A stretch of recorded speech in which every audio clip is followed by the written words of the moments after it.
lebih-lebihan gurau tu ya. Gurau memang baik, bagus untuk mendatangkan kemesraan, ya, untuk mendatangkan ukhuwah, untuk mendatangkan kasih sayang. Nak bergurau, janganlah serius saja, naik orang takut nengok kita. Orang nak negur pun tak berani, serius saja, masam aja mukanya. Senyum-senyumlah sikit, biar orang tak takut dengan kita, orang biasa dengan kita, orang berani dengan kita. Tapi jangan pula sampai bergurau yang berlebih-lebihan, ya? Ataupun mengolok-olok, ataupun mengejek-ngejek orang lain. Itu dilarang oleh Allah Subhanahu Wa Taala. Baik, kita baca senang. Yang ke-8, bergurau, mengolok-olok dan mengejek-ngejek orang lain.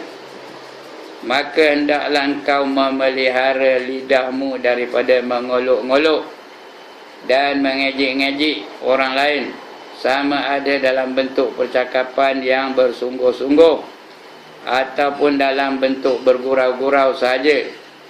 Ya, jangan mengolok-olok, mengejek-ngejek. Kerana perbuatan yang demikian menghilangkan air muka. Air muka siapa? Air muka orang yang kita olok-olok kan itu, ya. Orang putih kata don't drop my water face, katanya. Ada water face pula. Air muka lah tu, ya. Ya. Menghilangkan air muka orang lain itu, dan menghilangkan rasa hebat. Kalau kita bergurau saja, rasa gerun tu tak ada gerun lagi orang tengok kita. Sejumpa bergurau, sejumpa bergurau, sejumpa bergurau. Sudah orang tak gerun dengan kita. Lebih-lebih lagi kali dia seorang bapa bergurau je dengan anak-anak. Lama-lama anak-anak pun tak ada rasa gerun dengan dia, tak ada hormat dengan dia. Kalau dia bos pun habis itu, asal jumpa bergurau, sejumpa bergurau, sejumpa bergurau.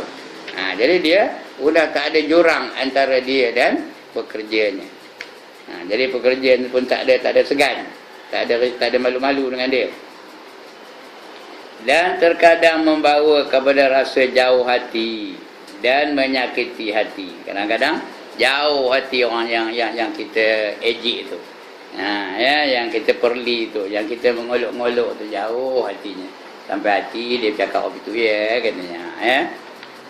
Sebab kata-kata kita ni kena dipikirkan dulu sebelum kita melafazkannya, ya. Think before you speak. Fikirkan dulu akibat sebelum kamu keluarkan kata-kata. Sebab itu kalau kita nak marah orang pun jangan sampai bodoh, bingung, bangah, tengin. Jangan, ya.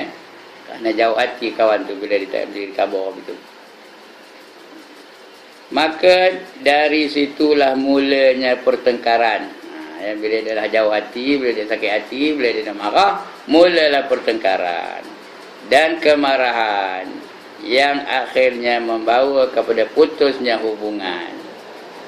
Dah tak nak tegur, dah tak cakap, ya. Udah pulau memulau. Hari berlaku pulau memulau. Sekarang ni sedang berlaku pulau memulau di Surabaya Papan. Nantak saya kabur je, ya. Udah berlaku pulau memulau. Udah tak nak dia datang ke surau. Ya. Adalah, saya tak tahu apa sebabnya. Ada berlaku ni. Pasal apa? Mungkinlah kerana kata-kata yang menyakiti hati dan sebagainya. Itu yang berlaku. Udahlah sikit orang je gaduh pula. Apa tahu? Bertambah tak ada orang. Ya. Pasal lidah tak bercabang tu, ya. Lidah tak tulang. Akhirnya membawa kepada putusnya hubungan dan permusuhan di dalam hati. Maka janganlah engkau bergurau dengan seseorang, bahkan jikalau mereka cuba mengusik engkau, maka jangan engkau peduli. Dan berpalinglah daripada mereka sehingga mereka bercakap pada perkataan yang lain. Kalau dia pergi, biarkan je, lantak je lah, ya. Jangan balas balik. Bila dia balas, dia balas, kita balas, dia balas, kita balas, dia balas. Sudahnya bertengkar-tengkar tu. Bila bertengkar-tengkar, mulalah membawa kepada bermasam-masam muka. Mula membawa kepada tak tegur.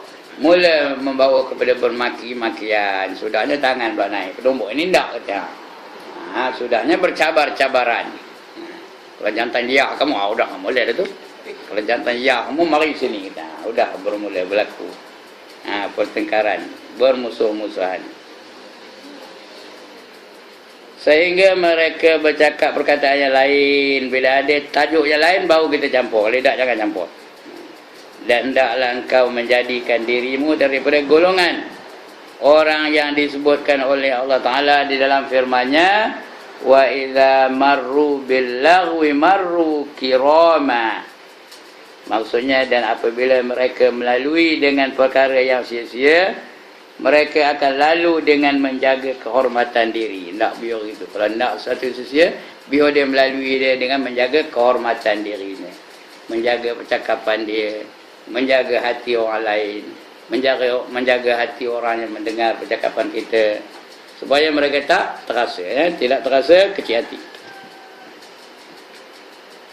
Inilah 8 perkara. Orang penghabis apanya? Petang ni penghabis yang ke-8-nya.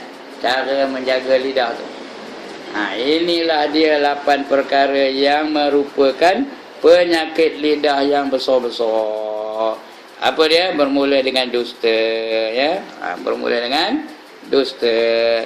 Asal bercakap bohong, asal bercakap bohong, asal bercakap bohong. Itu tanda apa? Tanda orang munafik. Idza haddasa kadzaba. Bila bercakap aja bohong. Itu salah, dusta saja. Ya. Itu yang pertama tadi, ya. Pertama berdusta. Yang kedua, menyalahi janji. Esoklah. Esok mana ada sudah? Esok lagi, esok ada esok. Datang esok ada lagi esok. Ada esok ada lagi esok. Tak ada kesudahan. Jadi bila kita berjanji, kita tepat. Kalau tidak, juga tanda-tanda munafik. Wa idza wa'ada akhlafa. Bila dia berjanji, dia mungkir janji. Kita ni selalu tak mungkir janji. Ada tak berjanji dengan Allah Ta'ala? Tadi nak main asar tadi dah. Inna salati wa nusuki wa mahyaya wa mamati lillahi rabbil alamin. Sesungguhnya sembahyang aku, ibadah aku, hidup aku dan mati aku, semua lillahi rabbil alamin. Kerana Allah yang menjadikan alam ini. Tiba-tiba lepas sembahyang, dah ke lain perginya. Dah pergi kedai nombor ekor perginya. Tadi dah berjanji dah tu. Bila berekonomi, ekonomi riba. Bila akhlak, dah akhlak bukan akhlak orang Islam. Nak bergaduh aja. Itu dah mungkin janji dah tu. 5 kali sehari berjanji, 5 kalilah dia mungkir janji. Itu yang jadi bahayanya tu, ya. Jadi bila bercakap bohong, bila berjanji dia mungkir.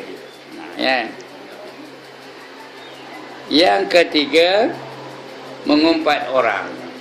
Suka benar mengumpat orang. Aja ye pun. Dia balas aja ye pun katanya macam. Yang ye tu lah ngumpat. Yang ye tu ngumpat, yang tak ye tu dusta. Mana tak? Dusta kan nak ngumpat orang. Yang ye tu ke yang bohong? Mana tak? Nak dusta ke nak ngumpat? Dua-dua tanda. Dua-dua tu berdosa. Itu ngumpat. Itu sebab Allah bagi amaran. Ayuhibbu ahadukum an ya'kula lahma akhihi maita fakarihtumu, kata Allah. Apakah kamu suka salah seorang kamu itu makan daging saudaranya yang telah mati? Seronok ke kamu makan daging saudara kamu yang telah mati? Fakarihtumu, maka benci kamu daripada mengumpat. Itu katanya fakarihtumu. Jangan suka mengumpat, benci kamu daripada mengumpat. Elakkan mengumpat. Kerana mengumpat tu seolah-olah kata Tuhan, makan daging saudaranya yang telah mati.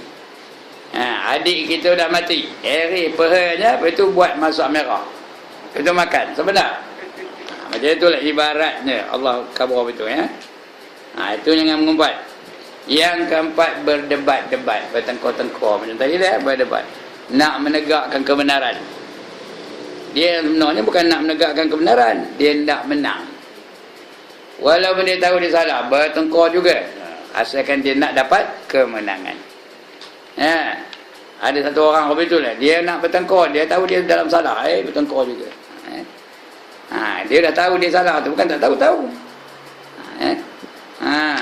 Tapi nak bertengkar juga. Yang kelima, memuji diri sendiri. Akulah yang paling rajin. Mujur adik aku, kalau tidak surau ni tak ada orang. Lebur ya. Jangan memuji diri sendiri. Akulah ustaz yang paling terror dalam Perak. Macam? Kalau ada lah Ustaz Ibrahim bercakap bunyi itu, bulan depan jangan datang lagi. Peringat pun susah datang lagi. Biar kosong surau ni. Biar seorang dia ngajar dinding, ngajar lantai, ngajar tingkap. Itu dia ajar ni. Kalau dia ada puji diri sendirilah. Dia kadang-kadang dia bukan dia ngaburkan dia tu pandai, tapi dia ngaburkan dia tu bergaul dengan ini dia ni. Dia tu murid saya lah tu. Itu jaga baik tu. Kadang-kadang tak sedar tu. Dia tu saudara saya lah tu. Itu suami saya lah tu. Itu anak saya lah tu. Anak saya yang DO tu. Nampak? Itu di antara tu puji-puji diri. Tak apa sedar tu. Anak saya yang doktor tu. Anak saya yang apa nama lagi? Yang peguam tu. Anak saya. Handai benar maksudnya. Keluarganya handai belakang. Kalau kopi tu berhenti kalau dengar ni. Sebab itu Allah khabar, fala tuzakku anfusakum huwa a'lamu bimanittaqa. Jangan kamu sucikan diri kamu. Jadi apa? Jangan kamu puji diri kamu itu. Sedangkan Allah tahu siapa yang bertakwa, siapa yang tidak bertakwa. Semua Tuhan tahu. Tapi ada kalanya macam dia puji diri sendiri. Nabi Muhammad tu kadang-kadang dia bersabda perkara-perkara yang seolah-olah memuji diri dia. Akulah orang yang paling bertakwa, kata Nabi Muhammad. Seolah-olah takabur tu, tapi dia puji diri dia tu bukan kerana takabur. Dia nak menyatakan sesuatu, kalau dia tak kabur orang tak tahu. Kalau dia tak kabur, mana orang tahu dia tu Rasul? Jadi mana kita tahu dia Rasul? Dia ngabur sendiri, inni Rasulullah ilaikum. Sesungguhnya aku ini adalah Rasul bagi kamu semua. Kalau dia tak ngabur, mana kita tahu? Jadi dia kena bercerita, akulah orang yang paling takutkan Allah. Akulah orang yang paling pengasih. Akulah orang yang paling prihatin terhadap penderitaan umat aku. Memang ya pun. Tapi dia kena kabur begitu. Tapi itu Rasul boleh. Begitu juga guru di kalangan murid-murid dia boleh kabur, tak apa. Bukannya cakap besar tu. Di kalangan murid-murid dia. Aku semalam mimpi berjumpa dengan Rasulullah, dia ngabur pada murid-murid dia. Itu tak apa. Tapi jangan kedai kopi sembang apa itu. Itu dah cakap besar namanya. Baik, itu yang kelima, mensucikan diri sendiri. Jangan kita buat. Yang keenam, melaknat. Celaka ayam ni, jangan harui. Ayam tu Nabi pun marah. Laknat, jangan melaknat makhluk Allah Ta'ala. Celaka kambing ni, habis rumput aku kerjakannya, habis bunga aku kerjakannya. Kalau Nabi tak dibaginya makan lepas itu. Orang melaknat ayam, tak dibaginya makan ayam lepas itu. Udah kamu laknat, kamu makan pula. Jadi jangan melaknat. Lebih-lebih lagi anak-anak kita. Jangan melaknat anak-anak ya, lebih lagi mak-maknya di luar tu dengar kan. Dengan anak jangan celaka kamu, kata celaka lah budak tu. Bingung kamu, apa jadi anak tu? Bingung lah tu. Jadi kalau marah benar pun apa cakap dengan anak? Anak bertuah, kata. Itu dia. Walaupun kita marah benar, jangan melaknat anak-anak. Kerana bagi mak dengan anak itu adalah doa, doa. Doa yang baik-baik aja untuk anak-anak. Walaupun dalam lagu bulan mengambang, pak ngalah balik, kata dia doa apa itu. Itu sebab anak-anak lagi tak mengambang bulan, tak ada balik-balik. Udah mengambang bulan baru balik. Lagu-lagu pun yang membawa unsur-unsur maksiat jangan didendangkan kepada anak-anak kita. Kalau tidak ada yang punya. Jangan apa itu. Kalau nak mendendangkan lagu anak-anak macam mana? Tentang selawat ke, memuji Allah ke, menyatakan tauhid kepada Allah ke, banyak lagu-lagu yang boleh. La ilaha illallah Muhammadur Rasulullah. Boleh ke tak? Boleh. Itulah kita nak mendendangkan anak-anak kita.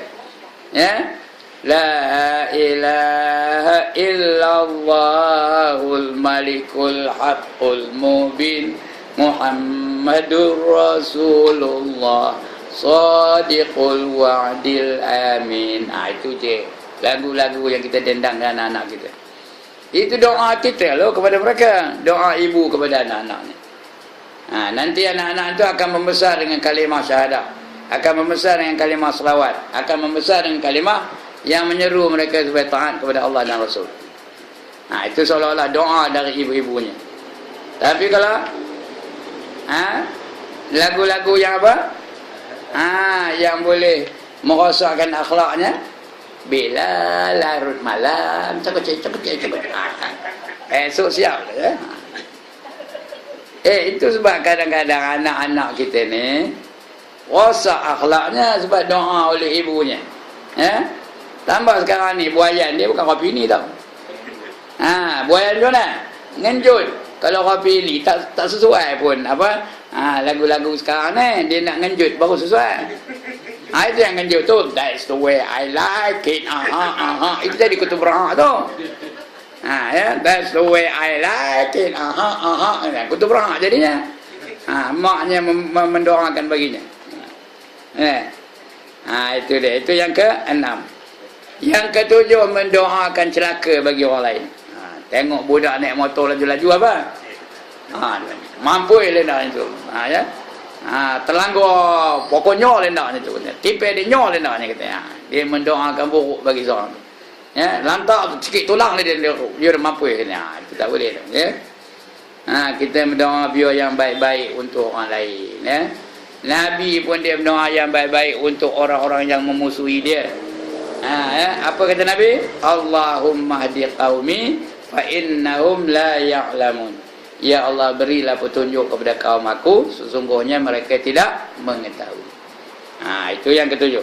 Yang ke-8 yang dah kita baca tadi, iaitu bergurau-gurau yang berlebih-lebihan. Inilah 8 perkara yang merupakan penyakit lidah yang besar-besar. Bukan ini aja, berkata-kata lagi, tapi disebutnya 8 aja yang besar-besar.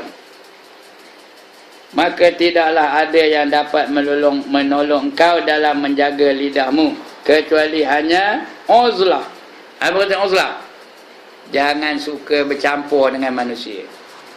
Nak jaga lidah, jangan suka berbenar bercampur dengan manusia. Kecuali perlu. Macam kejap ni kenalah bercampur dengan manusia. Kita nak mengaji, nak berjumpa dengan kawan-kawan, kecuali perlu ya. Kalau tak, jangan saja dicari manusia. Mana orang tidak nak keluar-keluar ni? Mana Cik Haji Yusof ni? Tak ada keluar-keluar lagi. Orang nak bersembang dengan dia. Jenuh jengok tingkap tu, terjengok. Lantak lah. Jangan banyak bercampur dengan manusia. Itu namanya uzlah. Uzlah tu apa? Mengasingkan diri daripada bercampur dengan manusia. Dan melazimkan diam. Jangan banyak cakap. Lidah tu biar diam. Jangan ngek aja lidah tu. Ya. Nabi pun khabar, man kana yu'minu billahi wal yaumil akhir falyaqul khairan aw liyasmut, kata Nabi. Barang siapa beriman dengan Allah dan hari akhirat, hendak dia bercakap dengan bercakapan yang baik-baik atau lebih baik diam. Kerana bercakap banyak tu banyak salahnya. Ya, apa ni? Banyak cakap, banyak salah. Banyak salah, banyak dosa. Banyak dosa, masuk neraka. Dah ada tak saya suruh? Apa ni? Hari ni saya suruh. Apa? Bulan depan nak tanya. Siapa tak tahu kena berambat dari sini keliling surau ni. Sekali lagi. Banyak cakap, bukan banyak dosa. Belum lagi. Banyak cakap, banyak salah. Banyak salah, banyak dosa. Banyak dosa, masuk neraka. Boleh apa tak? Ada dua. 1, 2, 3. Banyak cakap, banyak salah. Banyak salah, banyak dosa. Banyak dosa, masuk neraka. Apa ni? Ini hadis ni tahu tuan-tuan, bukannya reka-reka je. Hadis Nabi. Man kasura kalamuhu kasura saqtuhu. Man kasura saqtuhu kasurat zunubuhu. Man kasurat zunubuhu fannaru awla bih. Cuma maknanya direngkaskan je lah ya. Katanya barang siapa banyak percakapannya maka banyaklah kesalahannya. Barang siapa banyak kesalahannya maka banyaklah dosanya. Barang siapa banyak dosanya maka neraka lah yang layak baginya. Aula baginya. Cuma nak bagi ringkas, nak mudah faham itu dia. Banyak cakap, banyak salah. Banyak salah, banyak dosa.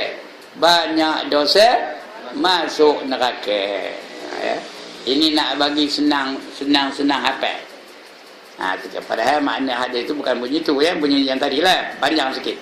Tapi nak ngapal itu payah. Yang ini senang sikit. Dia banyak aja. Ya. Ujungnya tu neraka ya. Itu dia. Di mana-mana saya ngajar pun saya suruh hafal ni. Bab tasawuf mesti saya suruh hafal ni. Ya. Itu cara menjaga lidah. Dan melazimkan diam kecuali bergaul dan bercakap sekadar keperluan saja. Macam saya kejap ni bercakap. Mestilah nak bercakap. Kalau tak bercakap nak ngajar apa gelor dia.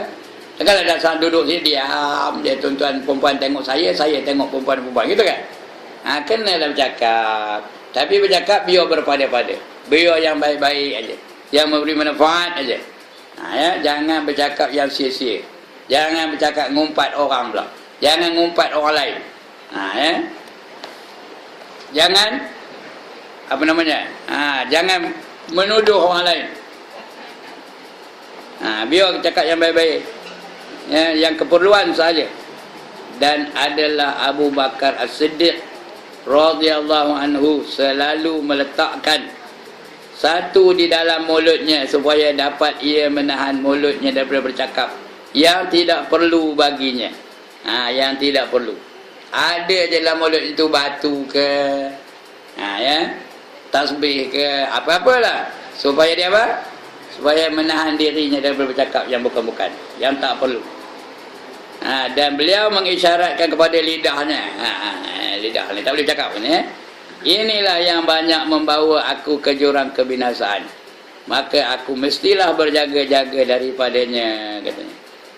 Maka jagalah lidahmu sebaik-baik, kerana ia adalah alat yang paling berkesan di dalam membinasakan engkau, baik di dunia ataupun di akhirat. Ya, itu bab lidah. Habis bab lidah 8 perkara. Kena jaga, jangan bagi dia melakukan 8 perkara ini tadi. Akan terang, cari dalam kitab Penawar Bagi Hati ada ya. Penawar Bagi Hati pun ada cara-cara nak menjaga lidah. Ataupun dalam kitab yang kita baca di Ayub Papan tu. Kitab Hidayatus Salikin. Ada juga cara-cara nak memelihara lidah. Tak akan panjang lagi, cari dalam Ihya Ulumuddin. Ya, ada 20 perkara. Tanda Ihya Ulumuddin panjang benar, ambil yang pendek sikit. Namanya Mau'izatul Mu'minin, bimbingan orang-orang yang beriman. Ada 20 perkara yang boleh menyebabkan seseorang itu masuk ke dalam neraka disebabkan oleh lidahnya. Dia tak jaga lidah, 20 perkara dia boleh buat. Yang boleh bagi dia masuk dalam neraka. Sikit ke banyak tu 20 perkara. Ini 8 ni yang besar-besar je. Yang 20 perkara tu ada lagi cabang-cabang. Sebenarnya bukan 20, banyak lagi, beratus-ratus lagi cara ni. Ya. Jadi tuan-tuan dan puan, lidah kita ni boleh membawa ke syurga, tapi dia lebih banyak mendorong kita masuk ke dalam neraka. Kalau kita gunakan lidah ni untuk berzikir kepada Allah Ta'ala, bolehlah membawa syurga. Ya.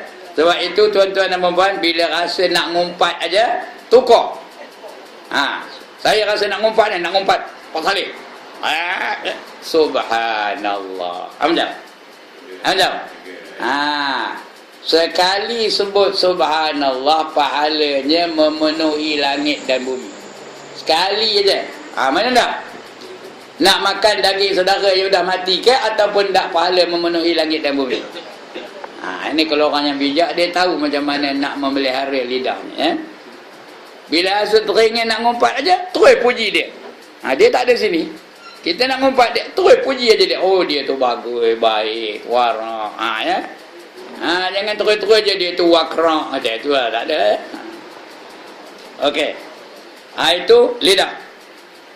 Lidah mesti dijaga daripada melakukan dosa-dosa. Ya. Yang seterusnya, yang keempat, menjaga perut. Perut pun perlu dijaga juga. Jangan bagi perut tu berdosa, ya. Maka hendaklah engkau pelihara perutmu daripada memakan yang haram dan yang syubhah, dan berusahalah untuk mencari makanan yang halal. Dan apabila engkau telah mendapatkannya, maka hendaklah engkau merasakan cukup dengan makanannya, dan hendaklah engkau berhenti sebelum kenyang.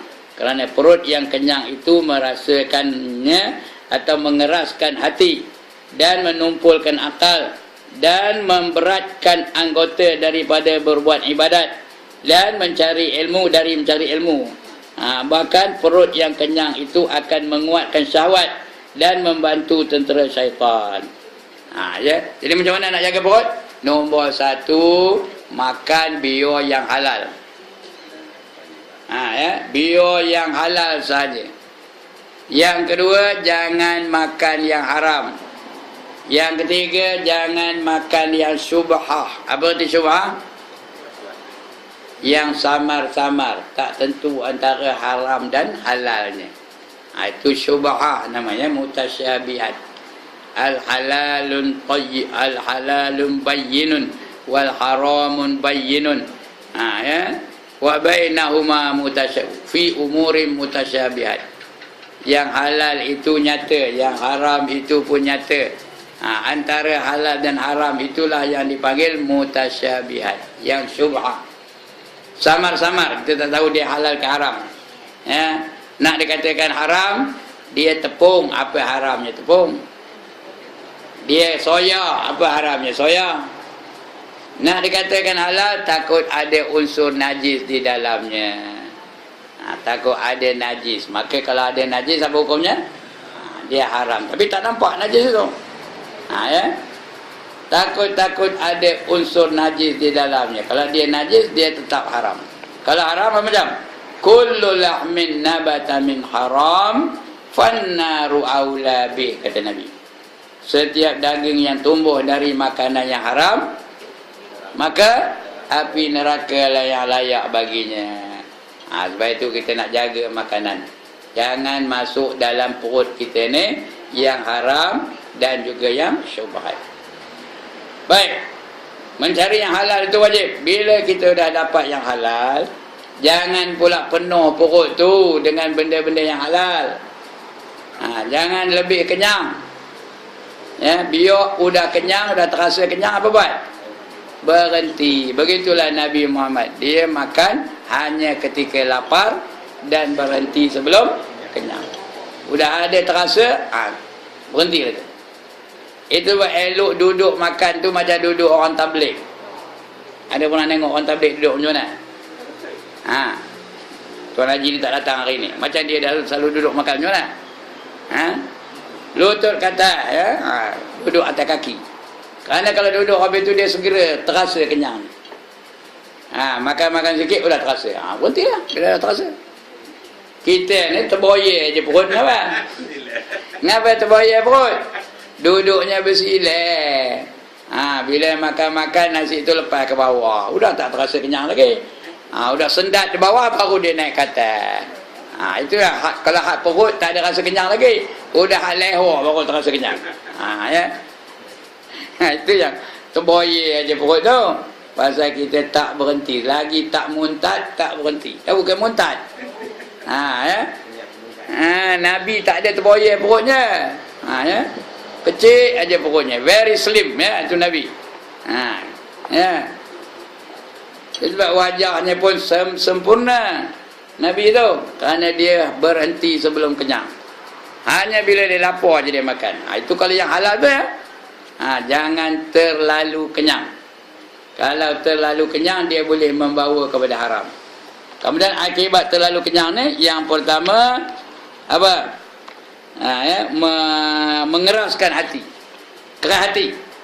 Kalau kenyang benar, selalu kenyang aja hati tu keras. Orang hati keras apa? Nak bertumbuk aja? Bukan nak bertumbuk aja salah satu daripadanya. Iyalah, nak bergaduh aja. Yang benarnya bila dia keras tu, dia payah nak menerima kebenaran. Ha, lantaklah orang cakap macam mana, dia tak peduli. Dia kira dah biasa. Ha, teman dah biasa, lantaklah katanya. Ha, dia nak yang ramai juga. Ha, ya. Ha, yang baru-baru ni tak kursi orang dengarnya, tak ada pun nama ngabur kopi tu katanya. Ha? Ha, dia nak yang ramai juga. Ha, jadi keras hati tu. Lantaklah datang siapa-siapa pun, baca Quran, baca hadis, baca kitab-kitab, dia kopi itu juga. Ha, itu tanda orang keras hati. Ha, yang kedua, menumpulkan akalnya. Artinya akalnya tak dapat menerima pengajaran, tak dapat menerima ilmu, rejectnya je ilmu-ilmu yang datang padanya. Ha, itu yang ngapai-ngapai tak mau dapat tu, jenuh, ya. Kuliah tak habis-habis. Ha, dia jadi imam baca kuliah, mun tak abdul tak ada habis-habis. Wala ana abidum ma abattum wala antum abiduna ma a'bud wala ana abidum ma abattum wala antum abiduna ma a'bud wala ana abidum ma abattum wala antum abiduna ma a'bud wala ana abidum ma a'bud. Itu jenuh. Tak jumpa-jumpa apa? Lakum dinukum, tak jumpa-jumpa. Ha, ya. Ha, mujur dari belakang tu ada mamak jual cendol. Dia nak lekas menjaga cendol. Apa tu imam ni berpusing-pusing tak habis-habis. Sudahnya dia dah tak tahan, apa katanya? Oi, lakum dinukum taramarika. Ha, tu imam tu baru, oh lakum dinukum waliyadin. Pasal apa tu? Pasal tumpul akalnya. Tak boleh menerima kebenaran, tak boleh menerima pengajaran. Ha, dia macam itu juga. Sebab itu tuan-tuan ni, tuan-tuan selalu jadi imam. Perempuan tak ada jadi imam, ya. Kalau jadi imam pun tak kuat suaranya. Kalau mula-mula first time jadi imam, jangan harui baca kuliah ayal kafirun, tahu. Ha. Kalau first time lah, kalau dah establish macam tu imam, tak apalah, ya. Ha, yang kedua, jangan baca wattin. Ngapa tak tu baca wattin? Ha, dia boleh pergi menyeleweng kepada wal asri. Ha, ya. Summa radadnahu asfala safilin illa allazina amanu wa amilus solihati wa tawasaw bil haqq. Ha, betul dah ngaku kepala. Bila pula aku baca wal asri? Aku baca wattin. Ha, ya. Ha, pasal apa? Pasal akalnya tumpul. Tak boleh nak berfungsi, ya. Ha, akalnya tak boleh berfungsi dengan baik. Pasal apa? Pasal dia makan kenyang berbenar. Ha, ha, jadi tak selesa dia berjalan, tak selesa semayang, tak selesa baca Quran, tak selesa dan sebagainya. Ha, itu jaga perut tu. Jangan terlalu kenyang. Menumpulkan akal dan memberatkan anggota. Saya rasa kalau kenyang, macam mana semayang lepas tu? Berat betul rasanya. Ya. Udah sujud tu, nak bangkit dari sujud tu punya lah beratnya rasanya. Tambah apa saya ni baru lepas bedah, kaki dah lemah lah tu. Nak bangkit dari sujud tu, ya. Bergerak-gerak sampai apa? Sampai berpuluh-puluh kali gerak. Siapa? Pasal perut tu berat berbenar, kenyang berbenar makannya. Maka sebab itulah dia kena apa? Kena jaga perut tu jangan terlalu kenyang. Jangan terlalu kenyang. Kerana memberatkan anggota, memberatkan badan tu. Lagi apa? Ya, memberatkan anggota dan daripada berat badan dan daripada mencari ilmu. Dan perut yang kenyang itu akan menguatkan syahwat. Bila perut kenyang, ya, banyak zat masuk dalam badannya, tenaga pun kuat. Bila tenaga pun kuat, dah rasa nak bangkit, nak nari je lah kerjanya, mudah kuat. Kalau dah lemah apa saya ni macam mana? Itu yang nak berjoget saja tu. Nari, orang nari ada tak kepalanya ke bawah, kakinya ke atas? Ada tak? Ndak Rabi tu kena kuat tenaga. Kalau macam Tok Imam ni buat Rabi tu tau. Boleh kan? Boleh balik bawah kaki ke atas. Tu siapa Pak Salim pun tak boleh. Tapi kalau kuat tenaga macam lalu. Ini macam ni jadi halangan ni tau. Ini. Dia pun nari orang kepala tu ke bawah. Kata lepas kemari tu. Ada tak? Pasal tenaga kuat. Bila tenaga kuat, banyaklah keinginan yang kuat. Maka berlakulah maksiat yang tidak terbendung-bendung. Itu yang berlaku tu ya. Jadi apa? Mana kedai yang jaga perut tadi ya? Jadi bila dah lemak, bila dah tu menguatkan tenaga. Ya. Bila dah perut tu kenyang benar. Menguatkan syahwat dan membantu tentera syaitan. Syaitan pun mula berfungsi. Mari kita karaoke. Mari kita berjoget. Mari kita berrumba. Mari kita bercaca. Mari kita rock and roll. Tahu ke nama apa rock and roll ni? Ingat tak tahu mari kita dangdut. Sebagainya. Itu maksiat pun itu syaitan tu. Jadi kenyang dengan yang halal adalah punca segala kejahatan. Maka betapa pula kenyang dengan yang haram. Kalau kenyang dengan yang halal pun boleh membawa kepada kejahatan, betapa kalau kita kenyang dengan makan duit rasuah macam? Lagilah banyak yang haram ya. Oleh itu mencari makanan yang halal adalah wajib atas setiap orang Islam. Dan berbuat ibadat atau mencari ilmu dengan memakan makanan yang haram adalah seperti membuat sesuatu binaan di atas longgokan sampah. Ya, duit haram digunakannya untuk mencari ilmu. Dia dapat baru lepas menang nombor ekor, dapat 100,000. Dia pun pergi ke Mesir ke Jordan pergi universiti sana menuntut ilmu dengan duit itu macam. Bila balik-balik dia jadi ulama jadi ulur dalam semak. Itulah dia kerana kadang-kadang ilmu tu tak berkat. Ya? Tak berkat. Tak dapat membantu dia memperbaiki diri dia. Kerana asasnya tu tak betul. Ya? Sumbernya tu tak betul. Maka akhirnya dia gagal untuk menjadi ulama. Ya? Jadi hendaklah kita menjauhi makanan, mencari makanan yang halal adalah wajib atas setiap orang Islam. Dan berbuat ibadat atau mencari ilmu dengan memakan makanan yang haram adalah seperti membuat satu binaan di atas longgokan sampah. Dah tahu tempat buang sampah tu, buat rumah atas ni. Macam? Macam? Baunya naik tak? Naiklah bau busuk tu. Ya, buat rumah di atas longgokan tai, boleh? Dah tahu tempat lembu tu, tahu situ aja berak, sampai tinggi sampai berbusut sampai tai lembu tu. Dan kita buat binaan rumah atasnya macam. Asal malam cium bau apa? Bau tai lembu aja lah. Begitulah ilmu yang kita tuntut menggunakan sumber yang haram. Apabila engkau merasa cukup dalam setahun, dalam setahun tu dah rasa cukup. Apa cukup?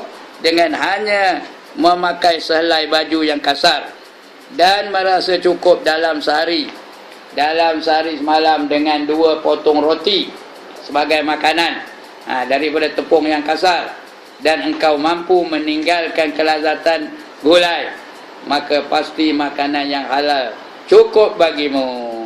Kalau kamu cukup setakat makan roti je, colik dengan ayur je, maka cukup lah tu. Ya.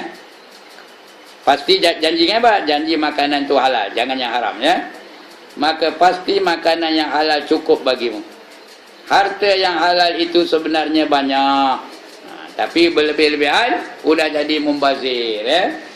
Innal mubazirin, sambung, kanu ikhwanas syayatin, ya. Sesungguhnya orang yang bazir itu kawannya, saudaranya adalah para syaitan. Harta yang halal itu sebenarnya banyak, dan engkau tidak dituntut memeriksa sampai kepada perkara-perkara yang kecil. Bahkan memadalah bagimu bahawa engkau menghindari. Menghindari itu artinya mengelakkan apa-apa yang telah engkau kenal pasti bahawa harta itu adalah haram. Kalau kita kenal pasti harta itu haram, jangan kita libatkan diri kita dengannya. Udah tahu orang ni baru lepas kena nombor ekor, dia nak belanja, jangan berkawan dengan dia. Kalau berkawan dengan dia, dapat juga tempiahnya, insyaAllah, ya. Dia pun kawan-kawannya, kita makan dibayar ni. Yang dibayar tu duit apa? Duit ekor. Ya, kalau kita tahu berdosa tak? Kalau kita tahu berdosa tak? Kalau tak tahu lah. Kalau kita tahu saja dia baru lepas ngambil nombor ekor. Dia nanya pula, ini 2 ekor, nampak komen? Kata, aku baru lepas kena ekor, kata, aku dah ngambil ekor, ini kena 2 ekor. Aku bayar semua kedai ni, kita penyerangin ni, macam-macam. Dapat dah share tak?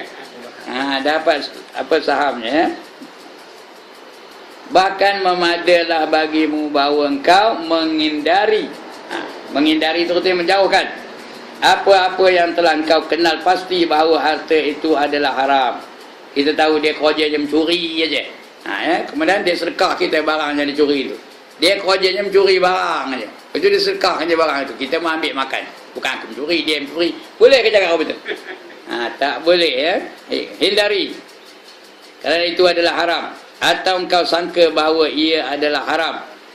Dengan bukti-bukti yang nyata, yang telah sabit. Sabit itu tetap, ya. Bukan sabit itu pisau bengkoknya motong rumput tu. Tetap artinya, ya.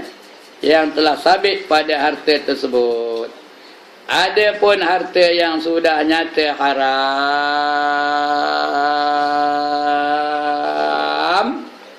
ngapa tu?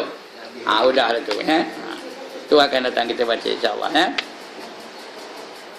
Sampai kena yang ke-5 esok, menjaga kemaluan. Itu akan datang kita sambung nanti, insyaAllah, ya.